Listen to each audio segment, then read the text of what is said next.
It was Aerosmith, kids.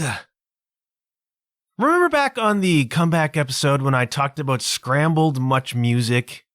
And they had a rock block that they would play 2 or 3 times a day. And in that rock block was Hysteria by Def Leppard and Never Say Never by Triumph. And there was a third band that I just couldn't put my finger on. Remember that? Well, it was Aerosmith, meine Freunde. And I'll tell you all about it on the other side.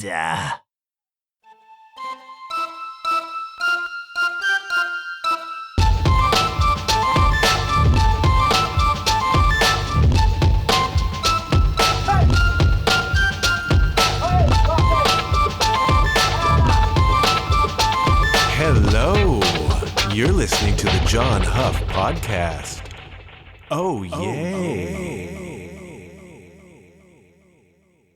Nuh-uh. The dude looks like a lady. Looks like a lady, kids. Looks like a lady. The third song in the rock block was Dude Looks Like a Lady by Aerosmith. And it came to me as I was preparing this week's episode, which makes quite a lot of sense because we're talking a bunch of 80s music this week, all right? See, the prep phase for these episodes is intense. It's a process. There's a lot of pacing back and forth in my little studio, and sometimes I'll burn some incense. There might be opium involved. There are civilizations where the creative process is wrapped up in animal sacrifice. So they'll offer like a goat to the muses or whatever. And you know what? I'll often ritualistically sacrifice a veggie burger to the gods. All part of the process, man. And I will do deep meditations. And in those trances, I will encounter the most profound and transcendent notions and ideas. Well, one of those notions was Dude Looks Like a Lady by Aerosmith. So I did some research and it checked out. Hysteria by Def Leppard was released in 1987. Surveillance by Triumph, upon which you will find the song Never Say Never, which is a vastly underrated and probably my favorite Triumph song, also released 1987.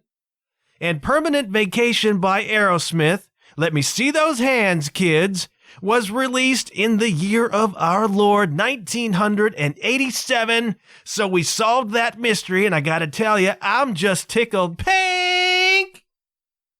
It was love at first sight. It was Aerosmith, kids, and I am glad to have that solved, all right? I'm sure you are too. Last week's episode took something out of me, man.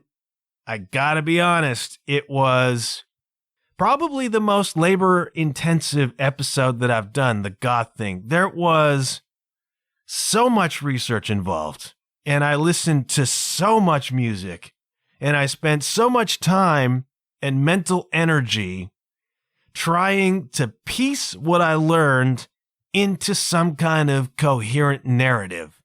You're talking about castles from the 1200s, Gothic architecture and the Headless Horseman and Susie and the Banshees and post-punk and Margaret Thatcher, and trying to put all of that together into something resembling a coherent narrative that was actually historically accurate-ish and relevant-ish.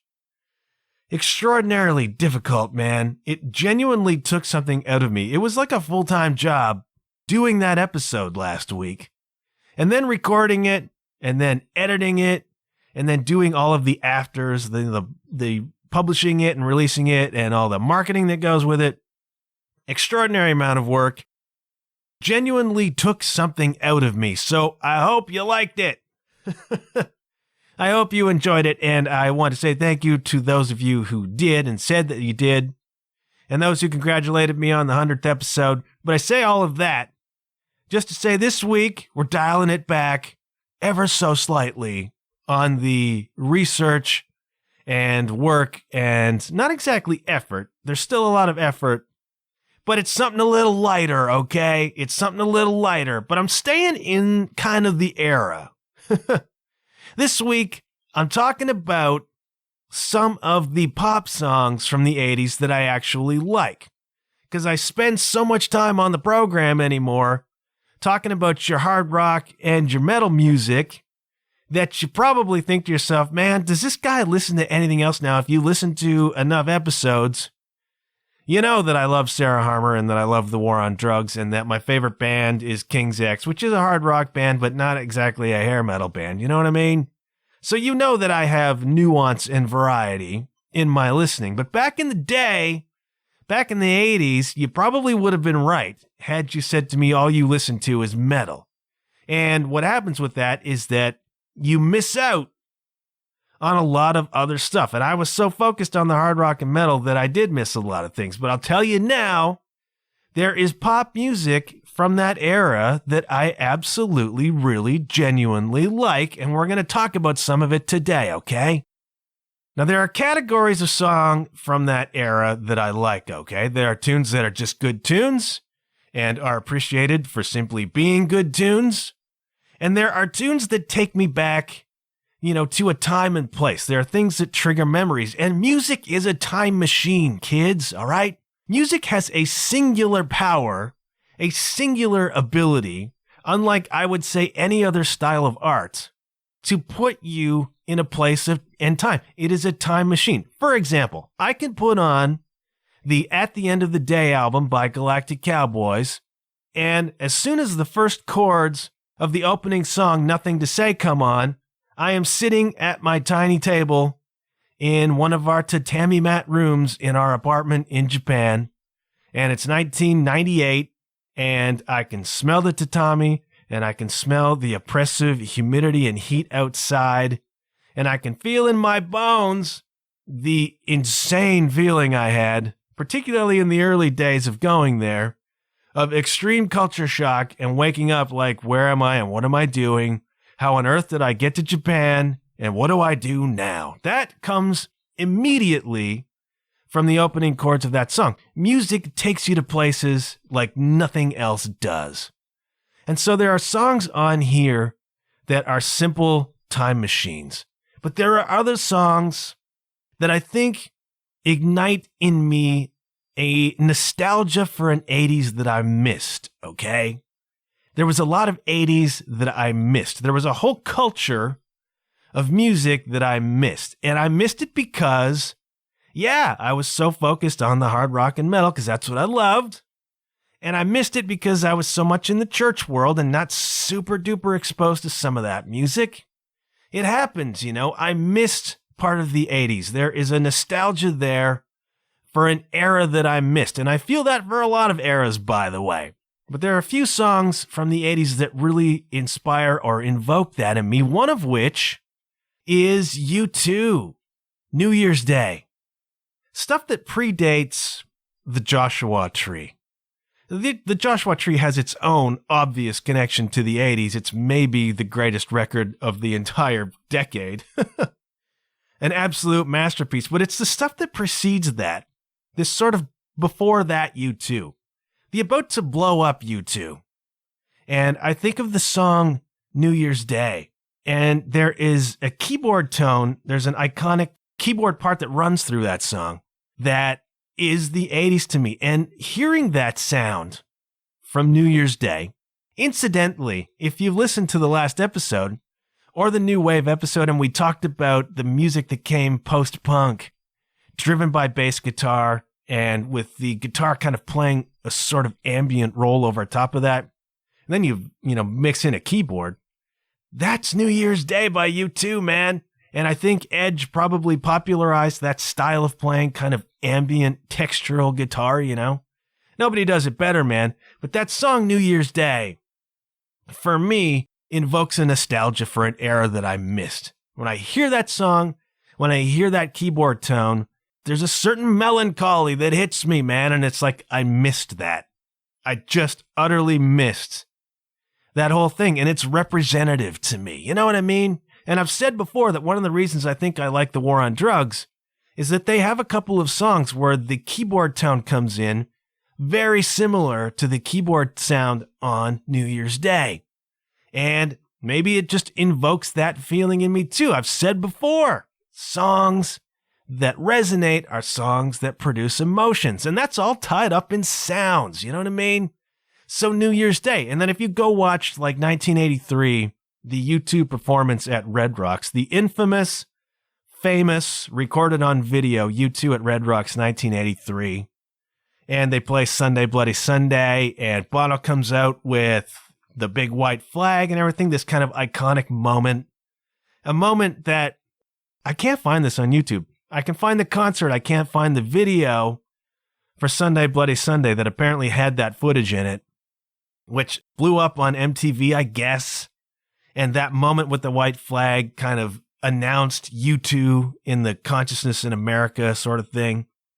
But I look at young Bono and I see that kind of hungry young U2 band. And that is, again, they're not as polished at that point as they are in the Joshua Tree. And so I hear that music and I see that band and I see that footage. And I was only 10, cut me some slack. I wasn't really hip to the zeitgeist.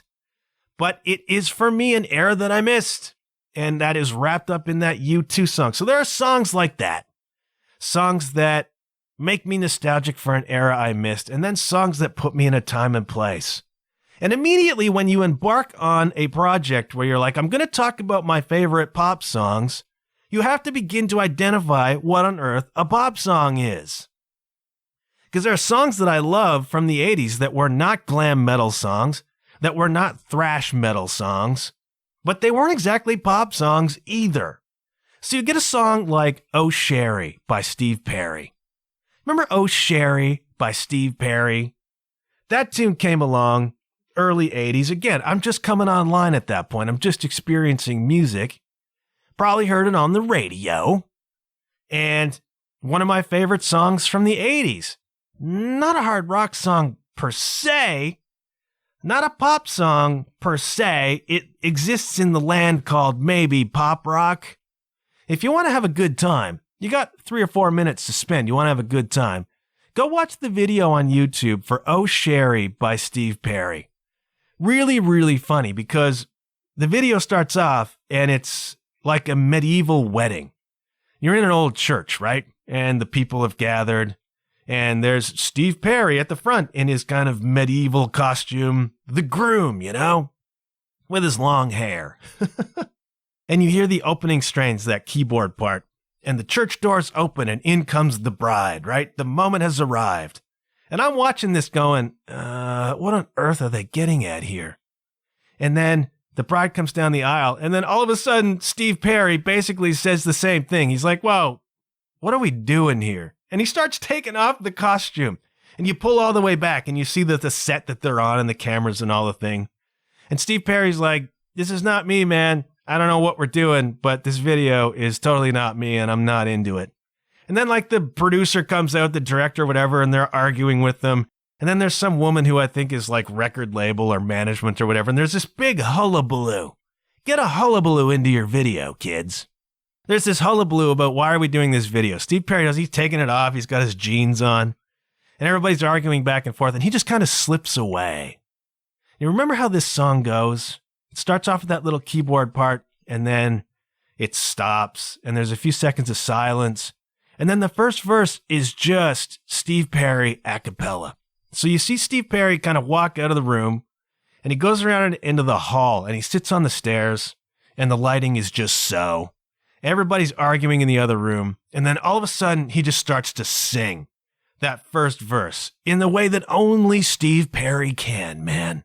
One of the great rock voices of all freaking time, okay? A singular, instantly recognizable voice, Steve Perry. And he just starts belting the first line of that first verse. And everybody in the other room who's been yelling at each other immediately stops and just looks up. This massive voice, Steve Perry was really, really something, man. And then the video turns into an 80s video after that and whatever, they're dancing. Really fun, great song. But is it a pop song? And then the song Waiting for a Girl Like You by Foreigner. Same problem. Bit of keyboard in that, and another iconic, melodic, sing-along keyboard part. Waiting for a Girl Like You. And another of the great voices of all time, man, Lou Gramm. Lou Gramm, a Foreigner. Are you kidding me? Lou Gramm, Steve Perry. There was this early 80s between kind of new wave starting and the kind of 70s bands like Queen and Zeppelin and stuff fading away. And the mid 80s where the pop thing really took off, and then the hair metal started, etc. The glam, sorry. In between that, there's about a 3 or 4 year period where these arena rock bands kind of ruled. Journey was probably the biggest one. Foreigner was part of that game too. And these voices, Steve Perry, Lou Gramm, and I mean, Foreigner's got a zillion great songs. But Waiting for a Girl Like You is the one that takes me back. Probably heard it on the radio too. Driving to a hockey match or something. You know, that song, that keyboard part, sad, melancholy. I'm really drawn to the melancholy as we're about to see. Is it a pop song? Or is it a rock song? And does pop rock count? And I don't have a good answer to that. All right? I am going to get into some pure pop, but I guess we're easing our way in. Oh, Sherry by Steve Perry. Waiting for a Girl Like You by Foreigner. Are they pop? Are they rock? I can't say. And the first official song on my list, the first official entry, is kind of in that gray area too. And the song, it's the rare song that does both. All right? It invokes an 80s for me, and it also inspires a nostalgia for an 80s I missed. And that is In a Big Country by Big Country. Do you remember Big Country? They were from Scotland, from Dunfermline, Scotland. And is it a rock song? Is it a pop song? Or does it fall somewhere in the middle? That's the tune where they used like what was cutting edge 80s tech in those days to make the guitars sound like bagpipes. Not a big bagpipes guy. Gotta be honest, not a big bagpipes guy. I see a bagpiper down on the corner. I usually take the long way home. You know what I'm saying? But they made the guitars, as they're Scottish, they made the guitars sound like bagpipes. And it's one of those pop rock 80s songs that is iconic. And every time I hear that tune, In a Big Country by Big Country, it's instantly transports me back. And it says, dude, you missed this. You missed this whole era of music. You probably missed this whole era of culture, you know? That came out again in 1983 on Big Country's first record, The Crossing. Again, I think I can be forgiven for being 10 years old and not really knowing that tune. But it took me a long, long time to catch up. And when I heard it, I'm like, again, there's an 80s that I missed. And it kind of ties in to last week's episode because there are shades of Ian Curtis in this. Remember Ian Curtis from Joy Division and his sad story? So the singer from Big Country was a cat called Stuart Adamson.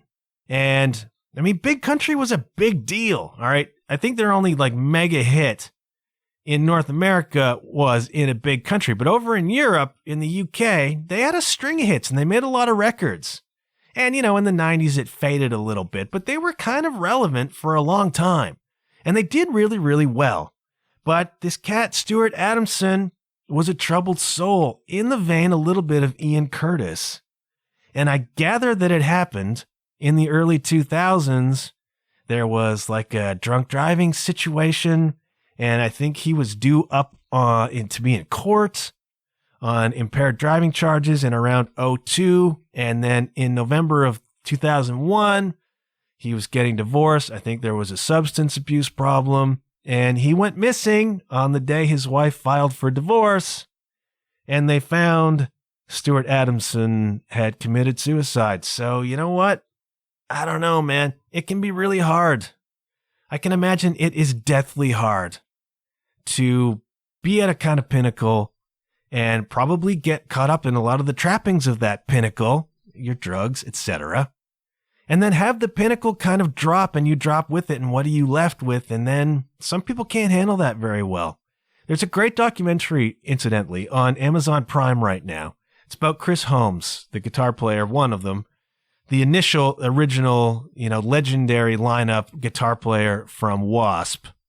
And a lot went on with Chris Holmes. The documentary is called Mean Man. He's no longer in Wasp. and he was never really paid what he was owed by Wasp. And this is a documentary about modern life for the mean man, Chris Holmes, as he tries to resurrect a career in Europe. And you get a look. You get a look at how different it becomes, when the spotlight fades and you're just left being a person again. Very, very difficult to do, man, and it catches up to people, and I think it caught up maybe to Stuart Adamson, the singer from Big Country, but he left behind a legacy, and the legacy is the song In a Big Country, which is one of my favorite 80s borderline pop rock tunes, all right? Really, really love that song, and it takes me back to a place. But that's a little macabre, and I thought we were done with that on the goth episode.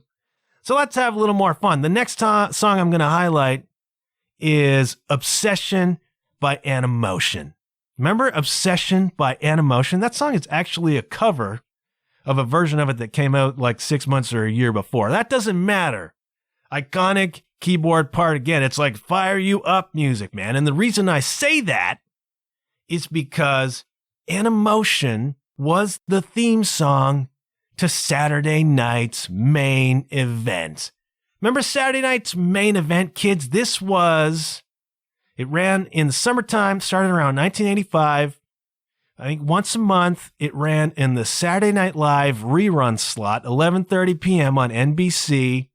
And it was the first real best on best wrestling program. This was peak WWF, all right? Not WWE.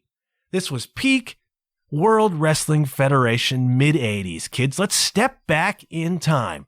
Before the World Wildlife Fund came in and made them change their name to WWE, the WWF in the mid-80s, fueled by Hulkamania, brother, was in what is now known as the second golden age of wrestling. And wrestling, I don't know how it happened. I don't know what Vince McMahon did. But this blew up. And so you had Hulk Hogan in the Rocky III movie playing Thunder Lips. Remember that? Oh, how much you think he eats? About 202 pounds. Weighing 202 pounds, Rocky Balboa. Remember that? The iconic scene, Thunder Lips in Rocky III. Hilarious stuff, man. So the Hulkster was kind of in the public consciousness from that movie, and wrestling was blowing up, and it was on TV all the time. But the thing is, it was never best on best. So what you would get on, Sunday afternoon on your network television set was one of the WWF superstars against a jobber, right? All the matches were superstars against jobbers. Remember Iron Mike Sharp? It's always Iron Mike Sharp. That dude created a career and a legacy out of being the jobber that got beat up by Macho Man Randy Savage, or Jake the Snake, or Coco Beware, or the Junkyard Dog. And there was Hulk Hogan's Rockin' Wrestling on the cartoon on Saturday mornings. Sorry, Hulk. Andre the Giant. Wrestling was massive, and it was aimed right at 1985 to 86, 87, 88, right at 13, 14, 15-year-old kids, dummies like me. And I was a complete Hulkamaniac, man. Problem is, you never got to see the Hulkster. You might see him in a promo on one of your network shows, but you very, very rarely actually got to see him wrestle. Until Saturday night's main event came along in 1985, and it was the first time that you could tune in, late night, special event, and you could see, I think the headline bout, I think the big draw on the first Saturday night's main event was Hulk Hogan carrying that U.S. flag. I am a real American. Sure. Against the arch enemy, the evil, the Red Menace, Nikolai Volkov. Used to come in and sing the Russian national anthem carrying that flag. Then the Hulkster comes. This is the first time you got to actually see the real stars go up against each other. And it was King Kong Bundy and Big John Studd and Brutus the Barber. Remember all this stuff? Saturday night's main event was the first time that happened. And how exciting for a 13-year-old kid to get to be part of this and watch this. And the theme song to Saturday night's main event was Obsession. And every time I hear that now, I can just picture the intro sequence to Saturday night's main event, man. Takes me back to a place and time. And how fun is that? And the outro music, they would like show the crowd leaving or whatever in the ring and stuff, was Take Me Home by Phil Collins. And I love hearing that song because it takes me back to the excitement of Saturday night's main event. I remember it vividly, kids. It wasn't even scrambled. Here's a name for you. This is a genuine pop song, a genuine 80s pop song that I loved then and still love now, and that is Toy Soldiers by Martika. Remember Martika? Martika is a mononym. Mononym. That's like a one-word name, like Sting or Bono. Mononym, which I think would be a cool name for a band if anybody knew how to say it properly. Martika, around 88, I want to say. Yeah, 1988, on her self-titled debut record, had this tune called Toy Soldiers. It was a ballad, distinctly a pop ballad, but so moving, so dark. Apparently it was written about a friend of Martika's who had a cocaine problem, and she was sad about that and worried about this person. Allegedly, the person got better and got over it, but this was a dark song about cocaine addiction, and it was just sad and haunting and dark. I could only hear so many songs, right? I'm driving around in the car, and we only got like 2 stations. Remember me talking about the 85K car that I drove, the burgundy fade, so-called because the sun had faded the burgundy paint on the hood of the car, the burgundy fade. All it had was an AM radio, man, and we had like 2 stations. So whatever was on those stations is what you got. Sometimes you could tune in, if the weather was right, at like a Toronto station, a Toronto or a Hamilton maybe. It would come in and you could sort of hear it. And they would play songs like all the songs I'm talking about right now. Martika was one of them. Now here's a fun fact about Toy Soldiers by Martika. Song I still really like, by the way. Still love it. Hear it come on the radio, I listen. If you remember the song, there's like a children's chorus singing during the chorus sections, like a children's choir kind of thing. All these children's voices. One of those children's voices, kids, belonged to a person called Stacey Ann Ferguson, better known to you and me by her nickname, Fergie. That's right, Fergie is one of the kids singing on the chorus of Toy Soldiers by Martika. And Fergie and Martika were part of this TV show I never saw in my life called Kids Incorporated. So I don't know, it was like a Mickey Mouse Club kind of thing, something like that. So these super talented kids who went on to, worldwide fame and probably drug addiction, like Fergie sang on the chorus of Toy Soldiers by Martika. And how about that? Now, one of the things that the 80s did better than any other decade is break your heart, kids. A lot of songs about broken hearts and telephones. And one of the best examples of that is Missing You by John Waite. Missing You by John Waite, one of my favorite songs of all time. That one was from the No Brakes album, 1984, so I'm like 11 when that's coming out. Just beginning to experience the first pangs of heartache and crushing loss. And I thought at the time that romantic relationships were supposed to be nothing but wall-to-wall drama and heartache. Because John Waite, I guess, or whatever I was seeing around me, that seemed to be what it was all about. And so this song, Missing You by John Waite, one of the great kind of pop rock, heartbroken ballads of all time, is the song that encapsulates that for me. Do they still write about that?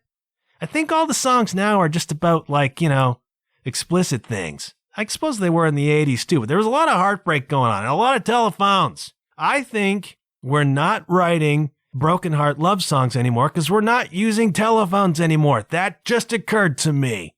That's the connection. Broken hearts and telephones. You got 8 million videos where a dude's in a phone booth calling, or there's just a phone dangling in the phone booth. You know what I mean? I call you on the phone. That was a lyric in about 90% of 80s pop rock love songs, you know? Love that tune, Missing You by John Waite. There's a message that I'm sending out down this long distance line tonight. I don't know, man. Kids hear that now and they're like, what is he talking about? What is he talking about? Can we just talk about humps? I don't know what this long distance line is thing. It sounds dangerous to me. Love John Waite. Love Missing You. Now, another kind of sad one. Another sad one, and you'll feel it too, especially this time of year, kids, and that is Boys of Summer by Don Henley. Is that a pop song? People are going to quibble. People like to quibble these days, and they may quibble with me about whether that's actually a pop song. Probably is, I don't know, but Boys of Summer, is there a song ever recorded that invokes more of a time and a feeling than Boys of Summer by Don Henley? You hear that, and instantly, it's late August, maybe even September now, you're back in school, and it sucks, and you're looking out the window, pining for those carefree days in the summer sun, out on the beach, with not a care in the world, kids, summertime. Those summertime romances, which I never had, but my friends did, and they looked fun. Not a care in the world. I miss those days. In some ways, I miss those days. And are they more articulately, emotionally invoked than Boys of Summer by Don Henley? I hated going back to school. I hated it. And didn't summer seem long? Back in the, elementary school, high school, didn't summer seem long? 2 months. It's only 2 months, kids. As an adult, you're like, oh man, it's almost over already. As a kid, you walk out to school on the last day, which is the greatest day of the freaking year, by the way. In my mind, last day of school beats Christmas, all right? That tells you how much I didn't want to be in school. Then you get back in the first part of September and you're looking out the window like, what happened, man? Life was so perfect and beautiful. Well, after the Boys of Summer are gone. You hear that? And summer's out of reach, man. Summer romances, the innocence. Don Henley wrote a lot about the innocence. The end of the innocence, this sort of changing from youth into adulthood, and the sort of pressure and responsibility that comes with that. Doesn't have to be that way, kids. Keep the spirit alive, as the Killer Dwarfs sang. Keep that youthful spirit alive. Keep enjoying yourself. And do it right now, because it's July, and this is peak summer, all right? Don't get wrapped up in the Boys of Summer just yet. Pick that up later in August. Fun fact, all right? This I did not know until I started poking around. 2 things. A, that tune was written by Mike Campbell of Tom Petty and the Heartbreakers. Very underrated and unappreciated songwriter, by the way. He wrote that tune, and he offered it to Petty. And I think it would be interesting to hear how Petty would have performed it. I don't think it would have been the same. So Campbell brought in the music, and I think Petty passed on it, and I think Campbell brought it to Don Henley and said, what do you think? And then I think maybe he wrote the lyrics. I'm not clear on that. Wonder now what it would have been like had Tom Petty recorded Boys of Summer. How different would the song have been, and would it have fit? I don't know. Rumor has it that Petty didn't think it was going to work for whatever album they were putting together at that point, and then subsequently heard the song and was like, aw shucks, man. Probably should have taken you up on that one. So that's interesting to know. Other interesting thing, if you go watch the video, it's black and white. It is shot, I believe it's shot like New Wave style, French New Wave cinema, which is where the name for New Wave music came from, by the way. It's black and white, and there are scenes where there's a little kid just wailing on the drums. It's supposed to be young Don Henley, right? Well, the kid in the video playing the drums is no less than Josh Paul, who was later the bass player for Daughtry and others. Stopped playing the drums at about 10, picked up the bass guitar, but that's him. That's him. You didn't know that Fergie and Josh Paul were so active in the 80s, but there you go, man. Boys of Summer. Josh Paul also played in Suicidal Tendencies. I want to say he replaced Robert Trujillo in Suicidal Tendencies. Don't quote me on that, but I think that's what happened.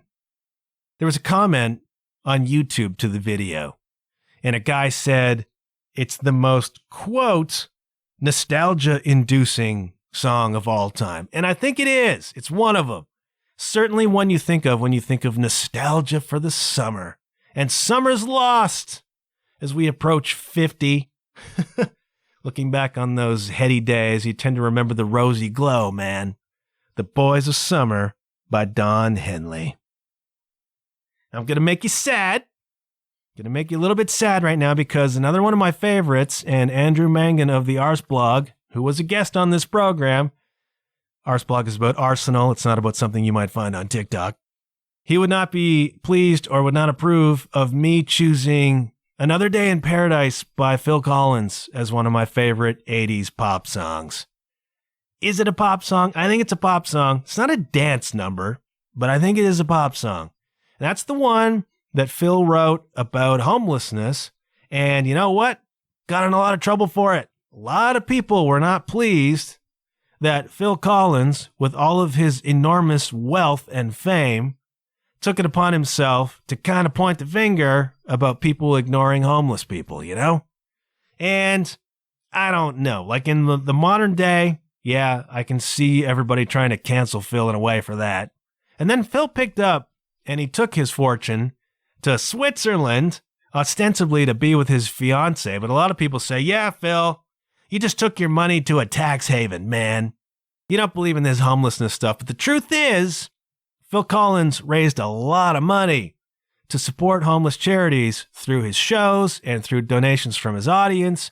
He actually did take that issue and that problem and that challenge seriously. And the song, Another Day in Paradise, is just another one that used to be on the one radio station I could get in my car.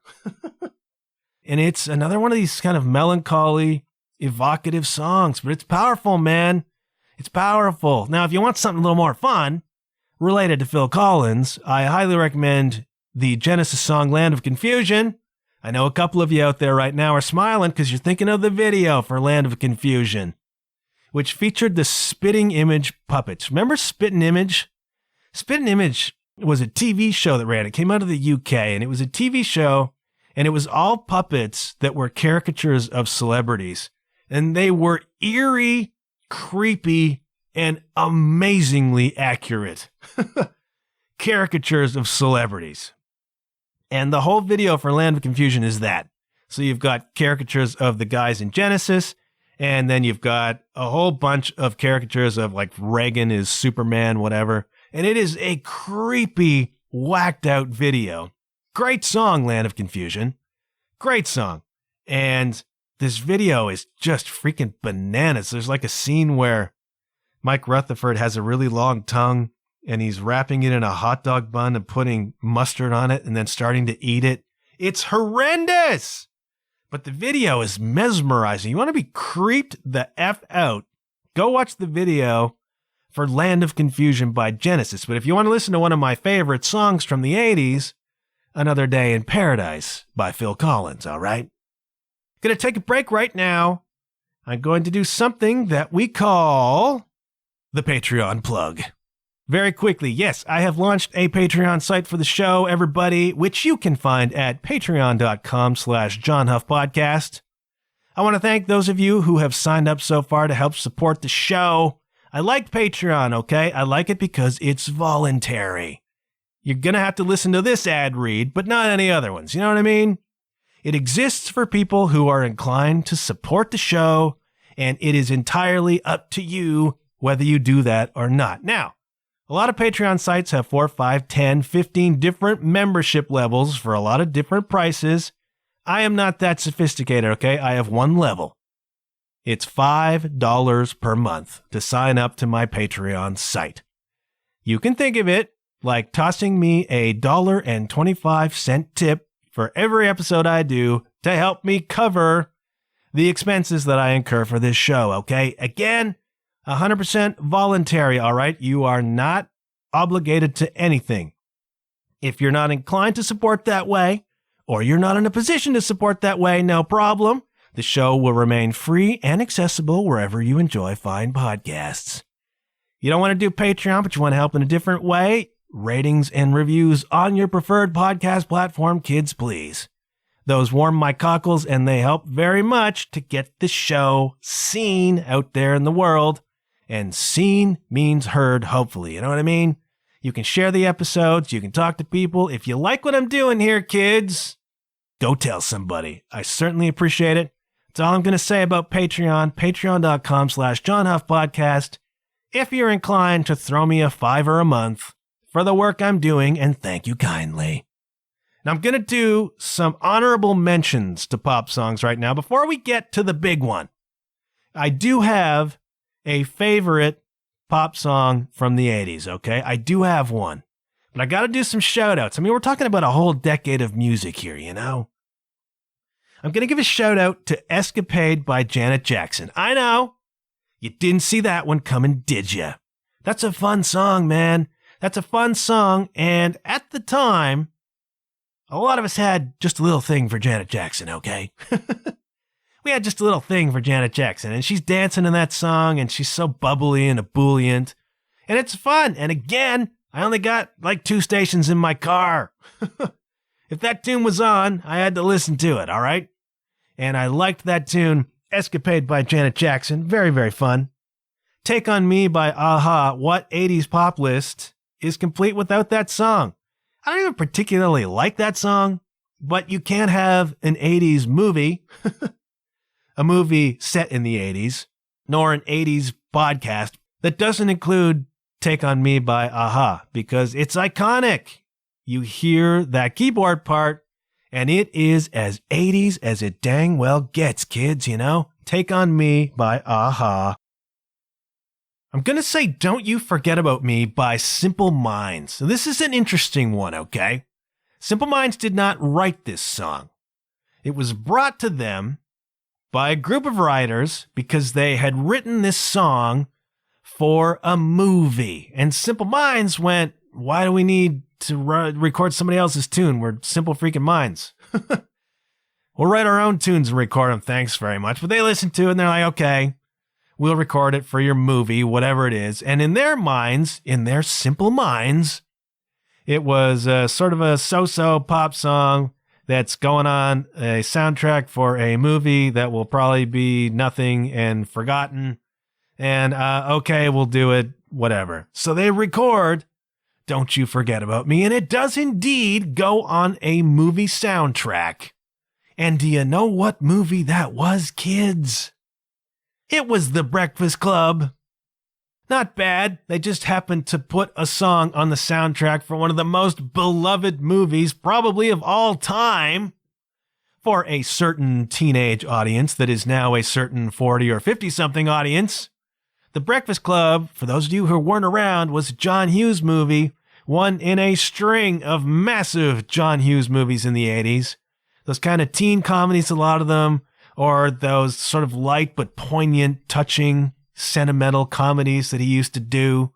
John Hughes was an industry, you know, and The Breakfast Club and 16 Candles, etc., were movies that became people's favorites of all time, and Simple Minds just happened to record this throwaway tune for this throwaway movie and land, I think, the biggest song that they ever had. Ha!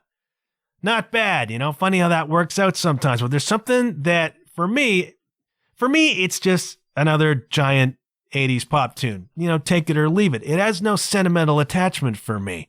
What it has is one of the greatest drum fills that's ever been recorded, all right? Now, the drummer was Kenny Hislop, and if you go listen to that song, especially you drummers, I encourage you to do it. There's a breakdown section after, like, the second chorus, whatever, and everything drops right down, and the singer's just sort of singing whatever. It's very quiet. You know they're going to build up. And then when they build back up to the outro, at around 3:44 of the song, Mr. Hislop, and, you know, this fill gives him the title Mr. to me. Mr. Hislop hits a fill leading back into the outro that is absolute butter. It is one of the great fills of all time. And when this song comes on the radio, and it still does all the time, so smart job, Simple Minds, recording that, because 40 years later, we're still listening to it. I gotta wait. I can't get out of the car. I can't turn it off. I can't switch it. I got to wait until 3:44 to hear Kenny Hislop hit the fill that brings in the outro. It's just like a cool snare drum thing. He drops an open hi-hat in there.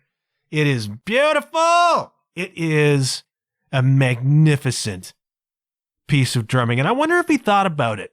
I wonder if this was a part that he worked out or just in the moment, whoosh, that's what came out of him. That's what happened with Kenny Aronoff, by the way. The Jack and Diane breakdown. I think I've talked about this before. Kenny Aronoff, session drummer, legend, played for a long, long, long time with Mellencamp. And he was in the studio, and Mellencamp's like, we're doing this Jack and Diane thing. We're coming to this part where there's a breakdown.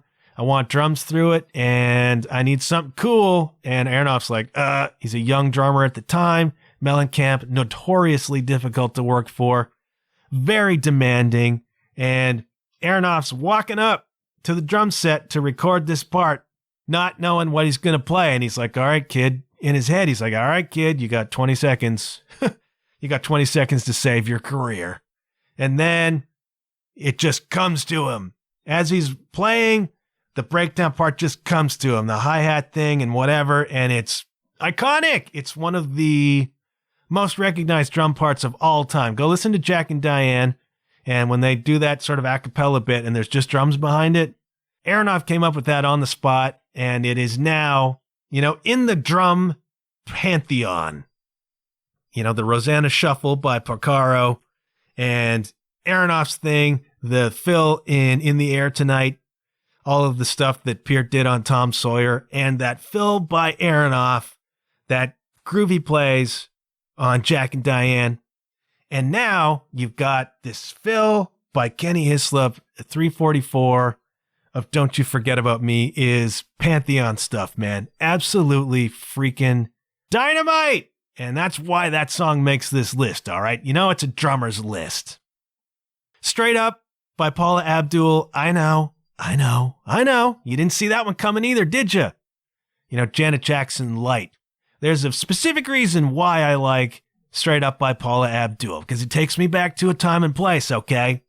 Now, my buddy Clugger, who I've spoken about on the show before, back in the day, we lived in the snow belt, man. All my friends, a lot of them who were country boys, had sports cars, and I don't know where the money came for that, and it's none of my business, but they all had Trans Ams and Z28s, and, it goes on down the list. Clugger had one. Clugger had a Z28. It's like a gray, really, really pretty car, and he took out the horn, and he put in an air horn. So it was piercing. If he hit that horn, windows would shatter for blocks around. You know what I mean? That doesn't matter. What matters is that some of these farm kids also had the wherewithal to have what they called a winter beater. You know what a winter beater is, kids? That's when you've got a hot stuff sports car and you don't want to drive it around in the salt in the snow belt during the winter, so you get another car to drive around in the winter. And one of Clugger's winter beaters was this horrendous, dilapidated old silver Datsun. The Datsun, we called it the Gnat. And it looked like one. And you would drive it along, and every 10 minutes it would conk out, and you'd have to pull over, and he'd be under the hood. The Gnat, driving around in the snow in the winter beater. One of the songs we would play, and we had this on cassette, I think, was a version of Straight Up by Paula Abdul. And some radio DJs had interjected a bunch of just funny stuff on it. I don't know how they got away with this. So she'd be singing, be like, straight up, now tell me, do you really want to love me forever? And instead of, oh, the radio DJs would go, oh yeah! And it was just goofy and stupid, but some of it was hilarious. And we were goony, dumbass kids driving around in this horrendous little Datsun car, listening to this and laughing our heads off. We weren't even smoking, man. This is not a Cheech and Chong thing. This is just two idiots listening to this stupid version of Straight Up by Paula Abdul that DJs had messed with and made it hilarious. And that puts this song on the list because it takes me back to those weird times driving around in that ridiculous car, listening to that insane version of Paula Abdul's Straight Up. And that's a real pop song, all right? That is a genuine. You got Escapade, right? You got Martika. You got Paula Abdul. You got Aha. You got Simple Minds. This is real pop stuff, man. But it all leads us up to the big one.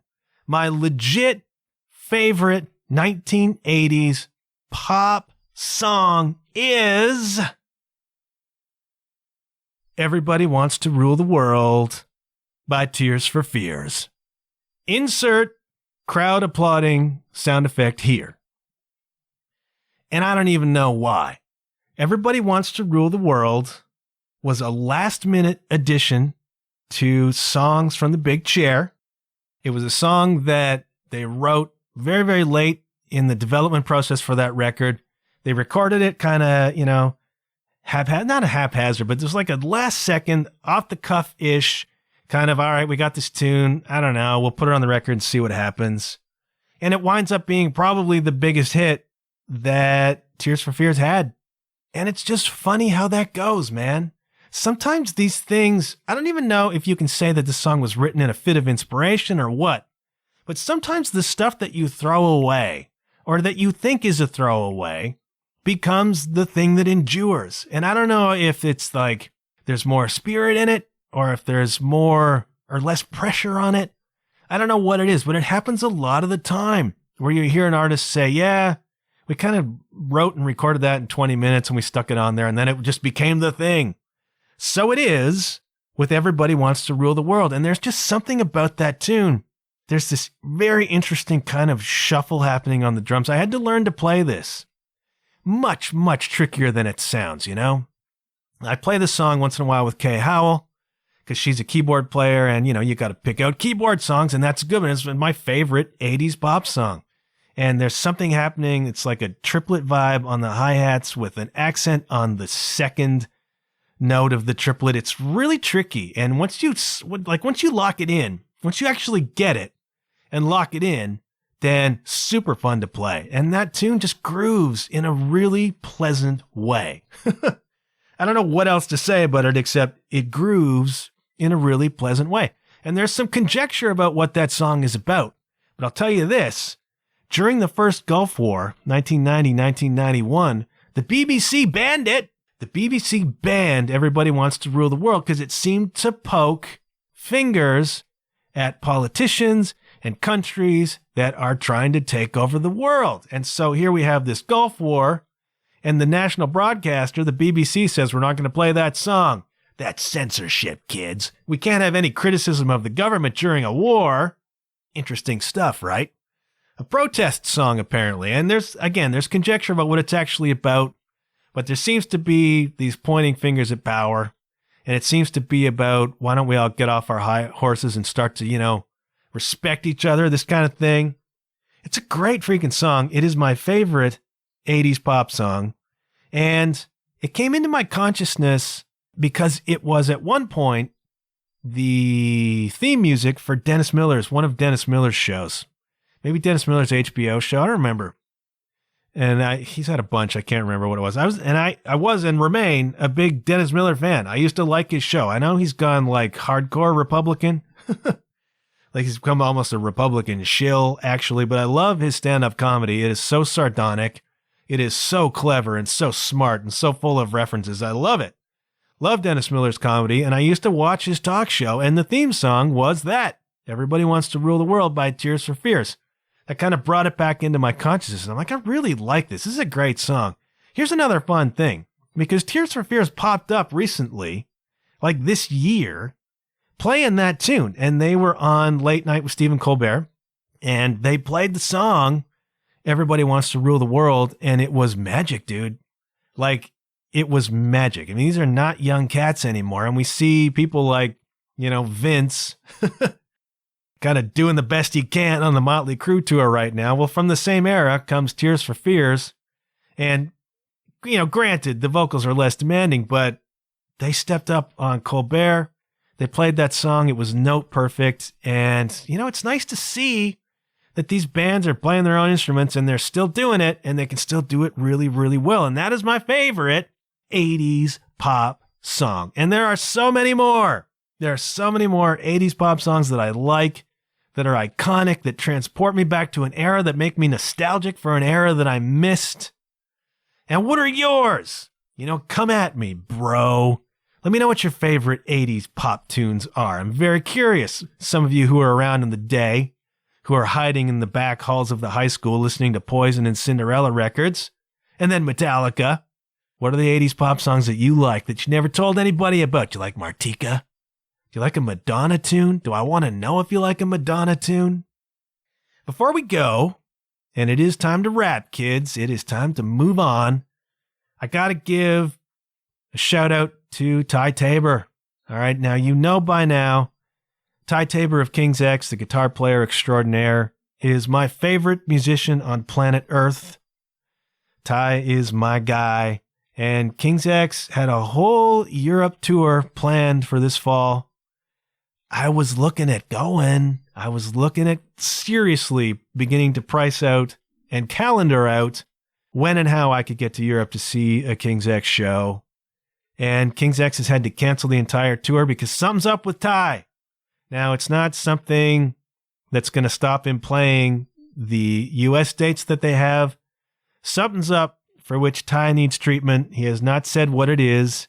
And he's decided it's better to stay close to home than be in Europe. Like, he needs to be home for whatever's going on.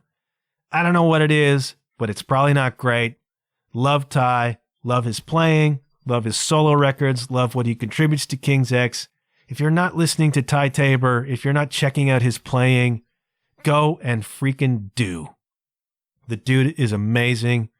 Such a smooth, such a tasteful player. He plays licks that are signature. Nobody plays or sounds like Ty Tabor. I'm a little worried about him. I'm worried about the band. The new record is coming out in September, kids. Get ready for that, and we'll talk about it at the time. Just want to send a little love to Ty Tabor and the King's X family, okay? Buy the new record when it comes out. Go listen to his new solo record, Shades. Let's all get on the Ty train, man, and, spare a thought for the guy if you're out there in the world today. Now, I'm going to shutting up. Thank you so much for listening. Thank you so much for the support on Patreon. Thank you for sharing these episodes. Thank you for the words of encouragement. Thank you for the ratings and reviews. I do appreciate you supporting this thing. Kids, maybe you haven't heard me say it before, but good things happen when you put yourself out there. Go off into the world, kids. If the internet shortage, if the war in Ukraine, if everything that's going on hasn't taught you yet, you only have so much time. And now's the time to do the thing. And good things happen when you put yourself out there. Go and do it. I will catch up with all of you next week. Drop me a line. Let me know what you think of this episode. Let me know what you want me to cover. I'm here for you, kids. Hope you're doing okay. Gonna shutting up. And hey, I'll check you later. Yeah.